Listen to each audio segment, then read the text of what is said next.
అందరికీ నమస్తే అండి. మన ఛానల్లో ఏపీ 175 ఛానల్లో ఆంధ్రప్రదేశ్లో ఎమ్మెల్యేల పనితీరు ఎలా ఉంది అని పెర్ఫార్మెన్స్ వైజ్ టాప్ 10 ఎమ్మెల్యేల వీడియో చేశాను. చూడకపోతే కనుక డిస్క్రిప్షన్లో లింక్ ఉంటుంది చూడండి, లేదా పైన ఐకార్డ్స్లో ఓపెన్ చేయండి. టాప్ 10 ఎమ్మెల్యేలు అండ్ వర్స్ట్ 10 అంటే పాలన అస్సలు బాగోలేదు, బాగా బ్యాడ్ నేమ్ ఉంది, ఫీడ్బ్యాక్ నెగిటివ్గా ఉంది అనేది ఆ 10 మంది ఎమ్మెల్యేల గురించి కూడా ఆ వీడియోలో చెప్పాను. అలాగే టాప్ 25 ఎమ్మెల్యేలు ఎవరు అనేది ఇంకో వీడియోలో చెప్పాను. ఆ లిస్ట్ కూడా మీరు పైన ఐకార్డ్స్లో లింక్ ఉంది, లేదా కింద డిస్క్రిప్షన్లో లింక్ ఉంది, చూడొచ్చు. ఇప్పుడు మనం ఒక 3 వీడియోలు మినిస్టర్ పెర్ఫార్మెన్స్ గురించి చేద్దాం. సో అంటే మినిస్టర్స్ అంటే ఆ శాఖల పనితీరు కాదు, వాళ్ళ నియోజకవర్గాల్లో ఎలా ఉంది పనితీరు, వాళ్ళ నియోజకవర్గాల్లో వాళ్ళ మీద ఫీడ్బ్యాక్ ఎలా ఉంది అనేది 3 వీడియోల్లో చెప్తా. ఒకటి ఆరెంజ్ జోన్లో, గ్రీన్ జోన్లో పూర్తిగా సేఫ్, వీళ్ళ సీట్లు సేఫ్ అనే నియోజకవర్గాలు, మంత్రులు, అండ్ ఆరెంజ్ జోన్లో ఉన్నవాళ్ళు కంప్లీట్ రెడ్ జోన్లో ఉన్నారు, వీళ్ళు మళ్ళీ గెలవడం కష్టం అనుకునేవి కూడా చెప్తాం. సో మనం ఫస్ట్ 100% మళ్ళీ గెలుస్తారు అనుకునే మినిస్టర్లు 9 మంది ఉన్నారు. మొత్తం 25 మందిలో 9 మంది 100% వాళ్ళ నియోజకవర్గాల్లో ప్రస్తుతం ఉన్న రాజకీయ పరిస్థితుల ప్రకారం గెలుస్తారనమాట. సో అందులో అందరికీ తెలిసిందే కుప్పం చంద్రబాబు గారు. సో కుప్పం నియోజకవర్గంలో చంద్రబాబు గారి గురించి నేను ప్రత్యేకంగా చెప్పే పని లేదు, పక్కన పెట్టేద్దాం. ఇక డిప్యూటీ సీఎం పవన్ కళ్యాణ్ గారు పిఠాపురంలో ఖచ్చితంగా మళ్ళీ గెలుస్తారు 100%. ఆల్రెడీ గత ఎన్నికల్లో మంచి మెజారిటీ వచ్చింది. అండ్ అక్కడ పవన్ కళ్యాణ్ గారు అందుబాటులో లేనప్పటికీ ఒక టీం ఉంది, పొలిటికల్ స్ట్రక్చర్ కూడా బలంగానే నిర్మించుకున్నారు. అండ్ పవన్ కళ్యాణ్ గారు అక్కడ శాశ్వతంగా గెలుపు అవకాశాలు పుష్కలంగా ఉన్నాయి. అక్కడ మంచి పనులు జరుగుతున్నాయి, సుదీర్ఘ సమస్యలను పరిష్కరిస్తున్నారు. దాదాపుగా 25-30 సంవత్సరాల నుంచి తీరని సమస్యలను తీరుస్తున్నారనమాట.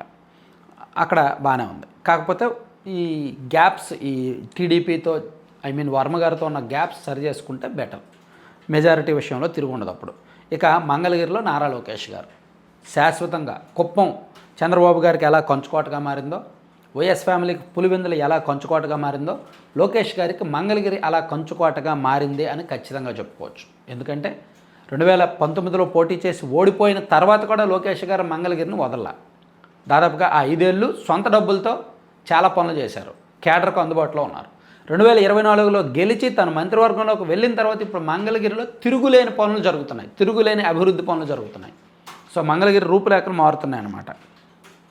సో అందుకని నారా లోకేష్ గారు శాశ్వతంగా ఆ నియోజకవర్గం నుంచి ఖచ్చితంగా గెలుస్తారు.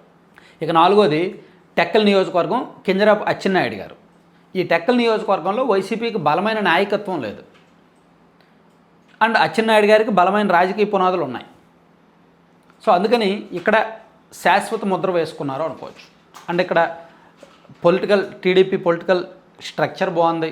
అండ్ మంత్రి గారి మీద విమర్శలు వచ్చినా, ఆరోపణలు వచ్చినా, మంత్రి గారు అనుచరుల దందాలు, ఈ వసూళ్ళు ఇవన్నీ కొనసాగినా అవన్నీ వేరే విషయం. కానీ అచ్చెన్నాయుడు గారికి అక్కడ మాస్ ఇమేజ్ ఉంది, మంచి నాయకుడిగా ముద్ర ఉంది, అండ్ బలమైన పొలిటికల్ స్ట్రక్చర్ ఉంది, అండ్ వైసీపీ చేతగాంతనం ఉంది, వైసీపీకి సరైన లీడర్షిప్ లేదు.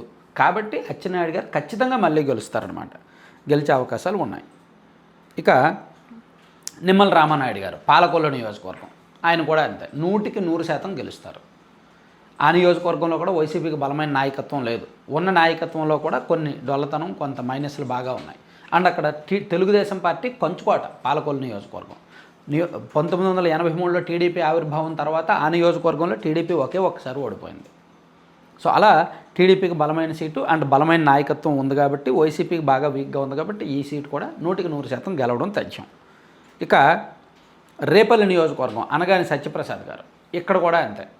ప్రస్తుతానికి ఉన్న ఫీడ్బ్యాక్ ప్రకారం మంత్రి గారి మీద రేపల్లి నియోజకవర్గంలో పబ్లిక్లో ఫీడ్బ్యాక్ బాగానే ఉంది, అండ్ ఖచ్చితంగా గెలుస్తారు అనే పేరుందనమాట. అండ్ మరొకటి గొట్టిపాటి రవికుమార్ గారు, అద్దంకి నియోజకవర్గం. సో అద్దంకి నియోజకవర్గంలో పొలిటికల్ స్ట్రక్చర్ పరంగా చూసుకుంటే 2 పార్టీలకు బలమైన నాయకత్వం, బలమైన గ్రౌండ్ లెవెల్ పొలిటికల్ స్ట్రక్చర్ ఉంది బూత్ లెవెల్లో. కానీ రవికుమార్ గారు ఇక్కడ గేమ్ చేంజర్ అనమాట. ఆ పేరు చాలు అక్కడ అద్దంకి నియోజకవర్గంలో. ఆయన ఉన్నంతకాలం ఏ పార్టీ నుంచి ఆయన పోటీ చేసినా ఆయనే గెలుస్తాడు. సో అది ఆయన ఇప్పుడు మంత్రిగా ఉన్నారు కాబట్టి, టీడీపీలో కూడా బలమైన నాయకుడిగా ఉన్నారు కాబట్టి, వైసీపీలో సరైన నాయకత్వం లేదు. వైసీపీకి ఆ మధ్య ఇన్ఛార్జిని మార్చారు, కొత్తగా అశోక్ కుమార్ అని ఎవరినో ఇన్ఛార్జిని తీసుకొచ్చారు. ఆయన లీడర్షిప్ అంతగా లేదు. అసలు అద్దంకి నియోజకవర్గానికి కావాల్సిన లీడర్ దొరకట్లా వైసీపీకి. మారుస్తూనే ఉన్నారు, తెస్తూనే ఉన్నారు, కానీ ఎవరు సరిగ్గా నిలబడట్లా. సో అందుకని అది రవికుమార్ గారికి అదనపు ప్లస్ అనమాట. సో కొన్ని పొరపాట్లు జరుగుతున్నాయి. 2024లో మళ్ళీ ఆయన గెలిచిన తర్వాత, మంత్రి అయిన తర్వాత గ్రౌండ్ లెవెల్లో కొన్ని పొరపాట్లు జరుగుతున్నాయి. గతంలో ఎప్పుడూ లేనటువంటి అవినీతి ఆరోపణలు వస్తున్నాయి. కొంత పొలిటికల్ స్ట్రక్చర్ డిస్టర్బ్ అవుతుంది. అయినా సరే అది రవికుమార్ గారి గెలుపును అడ్డుకోలేదు. గెలవడానికి ఏమీ ఢోకా లేదు. కొన్ని ఇబ్బందులు ఉన్నప్పటికీ ఆయన అయితే ఖచ్చితంగా గెలుస్తారు. ఇక కొండపల్లి శ్రీనివాస్ గారు, గజపతి నగరం, క్లీన్ ఇమేజు, మంచి వ్యక్తి, సౌమ్యుడు, కరప్షన్ లేదు.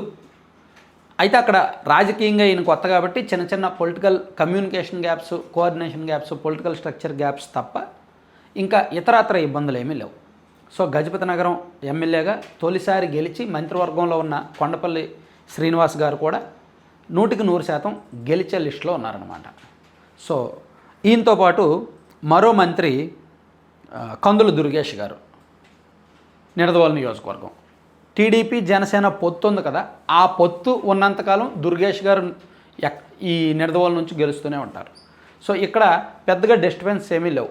అండ్ రెండు పార్టీల సమన్వయం బాగానే ఉంది. టీడీపీలో చిన్నపాటి అలకలు ఉన్నప్పటికీ మంత్రి గారు మ్యాక్సిమం కోఆర్డినేట్ చేసుకుంటున్నారు. గ్రౌండ్ లెవెల్లో మంచి ఇమేజ్, మంచి పొలిటికల్ పునాదులు వేసుకున్నారనమాట. సో ఇక్కడ కూడా గెలుపు అవకాశాలు ఉన్నాయి.